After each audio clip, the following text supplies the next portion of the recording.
Ukraine যুদ্ধের শুরু থেকেই বন্ধু পুতিনের পাশে আছেন কিম জং উন। রাশিয়ার হয়ে ইউক্রেনের বিরুদ্ধে লড়ছেন উত্তর কোরিয়ার 10,000-এর বেশি সেনা। যুদ্ধ করতে রাশিয়াকে অস্ত্রও দিয়েছে উত্তর কোরিয়া। এবার আরও জোরালো সমর্থনের কথা জানালেন কিম জং উন। ইউক্রেন যুদ্ধে পুতিন যে পদক্ষেপই নিক না কেন তাতে নিঃশর্ত সমর্থন থাকবে কিম জং উনের।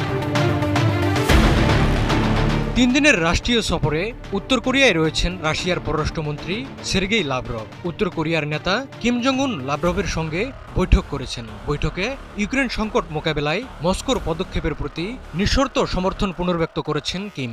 বৈঠকটি গত 12 জুলাই উত্তর কোরিয়ার উপকূলীয় শহর উনসানে অনুষ্ঠিত হয়। কিম জং উন জানান, ইউক্রেন সংকট সমাধানে রুশ নেতৃত্বের গৃহীত সব পদক্ষেপকে উত্তর কোরিয়া নিঃশর্তভাবে সমর্থন করবে। পশ্চিমা আধিপত্যের বিরুদ্ধে সবসময় সোচ্চার রাশিয়া ও উত্তর কোরিয়া। সেই সূত্রে ঘনিষ্ঠ